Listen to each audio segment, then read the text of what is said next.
சாய் பக்தர்களுக்கு என் அன்பு வணக்கங்கள். ஓம் சாய்ராம். என் அன்பு குழந்தையே, உன்னிடம் உன் அப்பா கை கூப்பி கெஞ்சி கேட்கின்றேன். ஒரு மிகப்பெரிய விஷயம் நடக்க காத்து கொண்டிருக்கின்றது. நீ கவனமாக இருக்க வேண்டிய நேரம். இந்த வாழ்க்கையில் உனக்கு நடக்கக்கூடிய ஒரு விஷயத்தை பற்றி உன் அப்பா முன்கூட்டியே தெரிந்து கொண்டதனால் அதனை உன்னிடத்தில் சொல்லிவிட வேண்டும் என்று வந்திருக்கின்றேன். சாயப்பா கை கூப்பி கெஞ்சி கேட்கும் நிலைக்கு நீ தள்ளிவிட்டதற்கு என்ன காரணம் என்று யோசித்தாயா? எந்த ஒரு விஷயத்திலும் நீ அதிகமான முடிவுகளை சற்றென்று எடுத்து விடுகின்றாய். அது மட்டுமல்ல, தேவையில்லாத பிரச்சனைகளுக்கும் நீ சிக்கி விடுகின்றாய்.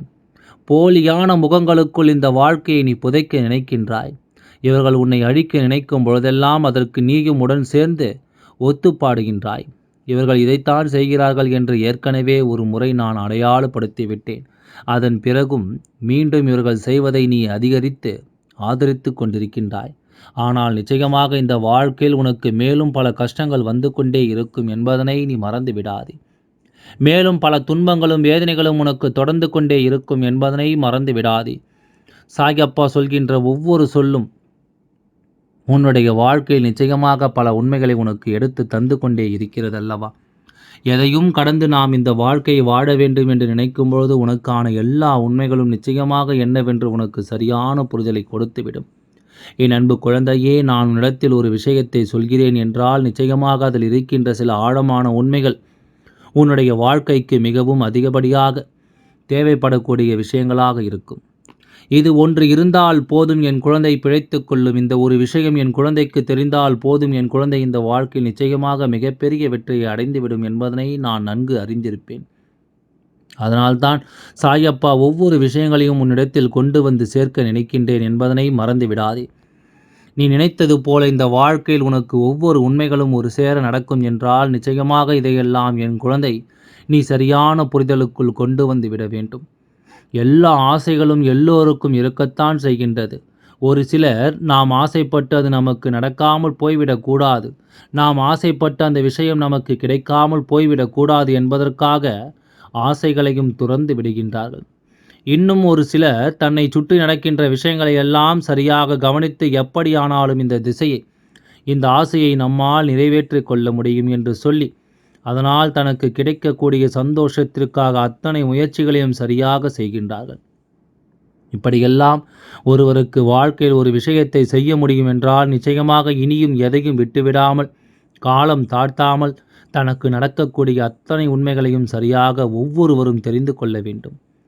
எல்லா நிலையிலும் எல்லா சூழ்நிலையிலும் இந்த வாழ்க்கை நமக்கு கொடுத்ததையெல்லாம் புரிந்து கொண்டு என்ன நடக்கிறது ஏது நடக்கிறது என்பதனை தெரிந்து கொண்டு நாம் சரியானபடி எல்லா விஷயங்களையும் எதிர்கொள்ள வேண்டும் என்பதைத்தான் சாயப்பா சொல்கின்றேன். எதையும் ஒளித்து மறைத்து வாழ வேண்டும் என்ற அவசியம் கிடையாது. ஆனால் அதே நேரத்தில் எந்த ஒரு விஷயத்தையும் வெளிப்படையாக எல்லோரிடத்திலும் சொல்லிவிட வேண்டும் என்ற அவசியமும் கிடையாது. உனக்கு நடக்கக்கூடிய விஷயங்களை நீ சரியாக எடுத்துச் சொல்ல வேண்டும். உனக்கு இந்த வாழ்க்கை கொடுக்கக்கூடிய உண்மைகளை எப்பொழுதுமே நீ சரியாக புரிந்து கொள்ள வேண்டும். அப்படி நீ புரிந்து கொண்டால்தான் உனக்கு எல்லாமும் நல்லபடியாக நடப்பதை உனக்கு தெரிந்து கொள்ள முடியும். சாயப்பா, என் குழந்தை, வெற்றி என்பது வாழ்க்கையில் எல்லோருக்கும் நிரந்தரமானது கிடையாது. அதே போலத்தான் தோல்வி என்பது இங்கு யாருக்கும் உறுதியானது கிடையாது. என்ன நடக்கிறதோ ஏது நடக்கிறதோனை நாம் சரியாக ஏற்றுக்கொண்டோமானால் நிச்சயமாக இந்த வாழ்க்கை உனக்கு நன்மைகளை எடுத்துச் சொல்லும் என்பதனை நீ புரிந்து கொள்வாய். உனக்கான தேவைகளை எல்லாம் நிச்சயமாக இந்த வாழ்க்கை நிறைவாக சொல்லிக் கொடுக்கும் என்பதனை நீ புரிந்து கொள்வாய். எதையும் ஒரு நொடியில் மாற்றிவிட முடிவதில்லை. எந்த விஷயத்தையும் ஒற்றை நொடியில் நாம் அடைந்துவிட முடிவதில்லை. ஆனால் ஒன்று முடியும். உன்னுடைய தெளிவான சிந்தனைகளினால் சுற்றி இருப்பவர்களை உன்னால் அடையாளம் காண முடியும். யார் யார் எப்படிப்பட்டவர்கள், எப்படிப்பட்ட சிந்தனைகளோடு நம்மை சுற்றி வருபவர்கள், என்ன நடக்கிறது ஏது நடக்கிறது என்பதனை புரிந்து கொண்டு எல்லா நிலையிலும் என் குழந்தை இந்த வாழ்க்கையில் உனக்கு வேண்டிய விஷயங்களையும் தேவையில்லாத உன்னை தேடி வருகின்ற கஷ்டங்களையும் நிச்சயமாக நீ முன்கூட்டியே தெரிந்து கொள்ள முடியும் என்று தான் அப்பா சொல்கின்றேன். உனக்கு அந்த அளவிற்கு பக்குவத்தை அப்பா கொடுத்திருக்கின்றேன். அந்த அளவிற்கு மனதிற்கு நெருக்கத்தை நான் கொடுத்திருக்கின்றேன். இந்த சாயப்பா உன்னோடு துணை நிற்கும் பொழுது என் குழந்தை எதற்கும் நீ கலங்கி நிற்க வேண்டிய அவசியம் உனக்கில்லை அல்லவா? உன் அப்பா உடனிருந்து உன்னை வழிநடத்தும் பொழுது வேறு எந்த விஷயங்களும் உன்னை துன்பப்படுத்தாது என்பதனை முதலில் நீ புரிந்து கொள்ள வேண்டும். எல்லா நிலையிலும் எல்லா சூழ்நிலையிலும் உனக்கு நான் தரக்கூடிய இந்த உண்மைகளை எல்லாம் எப்பொழுதும் நீ சரியாக புரிந்து கொள்ள தயாராக இரு. உன்னை சுற்றி நான் வருவதை என்னாலும் உன்னால் புரிந்து கொள்ள முடியும். சாயப்பா நம்மை தேடி வருவதற்கான காரணத்தையும் நிச்சயமாக என்னவென்று உன்னால் தெரிந்து கொள்ள முடியும். சற்றென்று இந்த வாழ்க்கையை எண்ணி கலங்கி விடாதே. ஒரு நொடியில் எதையுமே இழந்து விட்டதாக என வருந்தி விடாதே. உனக்கு வரக்கூடிய விஷயங்களும் உனக்கு வரக்கூடிய உண்மைகளும் என்னாலும் உனக்கான வாழ்க்கையின் ஒட்டுமொத்த அதிசயத்தையும் உன் கண்முன்னால் நிறுத்தும். எதுவும் சில காலம் என்பதனை புரிந்து கொண்டிருந்தால் இங்கு போட்டிகளும் பொறாமைகளும் இருக்காது. தனிமை என்பது எல்லோருக்கும் இனிமையானதாக இருக்கும். தனிமையில் நின்று நாம் யோசிக்கின்ற எல்லா விஷயங்களுமே நமக்கான சந்தோஷத்தை உறுதியாக கொடுக்கும் என்பதனை நிச்சயமாக நாம் புரிந்து கொள்ள வேண்டும்.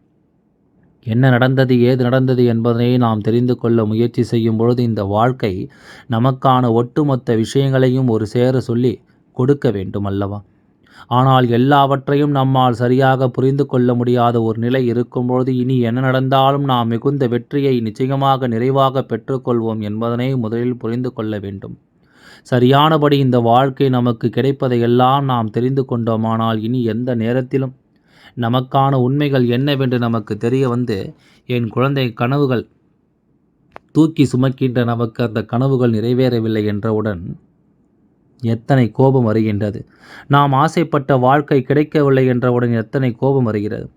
நமக்கு கிடைத்ததை வைத்து சந்தோஷமாக வாழ வேண்டும் என்கின்ற துணிச்சல் நமக்கு இல்லை. அதே நேரத்தில் அத்தனையும் இழந்து ஒரு நொடியில் இந்த உலகத்தை விட்டு சென்று விட்டோமானால் என்ன செய்ய முடியும்?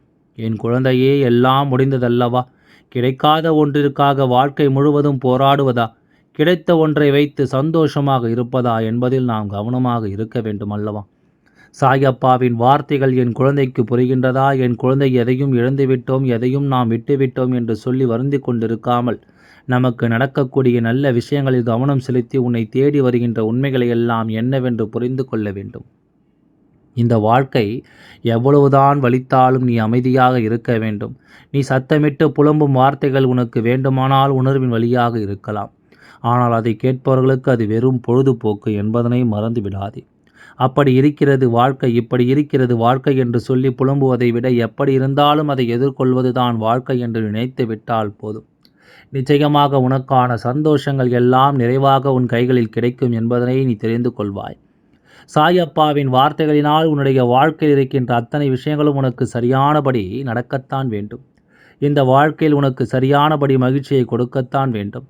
எந்த நேரத்திலும் நாம் ஆசைப்படுற விஷயங்களுக்காக மனம் வருந்தி நிற்காமல், எந்த நிலையும் நாம் வேண்டி விரும்பி நிற்கின்ற விஷயங்களுக்காக கலங்கி விடாமல், நாம் சற்றென்று என்ன கிடைக்கிறதோ அதை சரியான புரிதலில் கொண்டு வந்து நமக்கு என்ன நடக்கிறதோ அதை எல்லாமும் முழுமையாக ஏற்றுக்கொண்டு எந்த நொடியிலும் நாம் சந்தோஷத்தை உணர வேண்டும். உணர நாம் முடிவு செய்து விட்டோமானால் நிச்சயமாக இந்த வாழ்க்கை நமக்கு பேரதிசயத்தையும் பெருமகிழ்ச்சியையும் நிறைவாக தந்து எப்பொழுதும் போல என் குழந்தை இந்த வாழ்க்கையை நீ வேண்டி விரும்பி நிற்கின்ற விஷயங்களையும் உன்னுடைய அன்பினால் பெற்றுக்கொள்வாய். அன்பான உள்ளம், அமைதியான நெஞ்சம் என்று எப்பொழுதும் எந்த விஷயம் உன்னை சார்ந்து வருகின்றதோ அந்த விஷயம்தான் உன்னை பெருமகிழ்ச்சிப்படுத்தும் என்பதனை நீ புரிந்து கொள். அந்த விஷயம்தான் என்னாலும் உன்னை சந்தோஷப்படுத்தும் என்பதனை நீ தெரிந்து புரிந்து நடந்து கொண்டால் போதும். யாராலும் உன்னை அவ்வளவு சுலபமாக வெல்லாம் வீழ்த்திவிட முடியாது. ஆனால் நீ நினைத்தால் அது முடியும் அல்லவா? நீயும் அவர்களுக்கு ஏற்றது போல நடந்து கொண்டாயானால் நிச்சயமாக உன்னுடைய வாழ்க்கையில் இந்த விஷயங்கள் எல்லாம் நடக்கத்தானே செய்யும். ஒவ்வொரு நாளும் என் குழந்தைக்கு நான் என்னவாக இருக்கின்றேனோ ஒரு தந்தையாக இருந்து உன்னை காத்து வருகின்றேன் அல்லவா? அப்படியானால் என் குழந்தையை நீ புரிந்து கொள்ள வேண்டியது ஒன்று இருக்கின்றது. வாழ்க்கையில் யாரையும் ஏமாற்றி ஜெயிக்கக்கூடாது. அதே நேரத்தில் நம்மை ஏமாற்றியவர்களை ஜெயிக்காமல் விட்டுவிடக்கூடாது என்பதனை முதலில் நீ புரிந்து கொள்ள வேண்டும். உனக்கு நடக்கக்கூடிய நல்ல விஷயங்களை எல்லாம் எந்த நேரத்திலும் நாம் தெளிவாக வைத்திருக்க வேண்டும். சாயப்பா இறுதியாக ஒரு விஷயத்தை சொல்கின்றேன், கவனமாக கேள். துரோகிகளின் மீது நம்பிக்கை வைத்ததற்காக நீ ஒருபொழுதும் வருத்தப்படாதே. இந்த துரோகிகளை நம்பிவிட்டோமே என்று சொல்லி நீ கவலைப்படாதே. நீ வைத்த நம்பிக்கையினால் தான் இந்த துரோகிகளை யார் என்று உனக்கு அடையாளம் காண்பித்திருக்கிறது என்பதனை புரிந்து நீ வைத்திருக்கின்ற நம்பிக்கை தான் இவர்களை உனக்கு யார் என்று தெளிவுபடுத்தியிருக்கிறது என்பதனை முதலில் நீ புரிந்து கொண்டால் அது போதும். நிச்சயமாக எதற்காகவும் கலங்காது. எப்பொழுதும் ஒரே போல இருப்பவர்களை விட, ஒரே போன்று உண்மையாக இருப்பவர்களை விட ஆட்களும் சூழ்நிலைகளுக்கு ஏற்றாறு போல மாறுகிறார்கள் அல்லவா? அவர்களைத்தான் இந்த போலி உலகம் பெருமையாக ஏற்றுக்கொள்ளும். ஏனென்றால் உண்மையை அறியாதவர்கள் அல்லவா? அதனால் யாரையும் நம்பாதே. எல்லாம் நல்லபடியாகவே நடக்கும் என்று நம்பு. எல்லாம் நல்லபடியாகவே நடந்து முடியும். ஓம் சாய்ராம். நன்றி. வணக்கம்.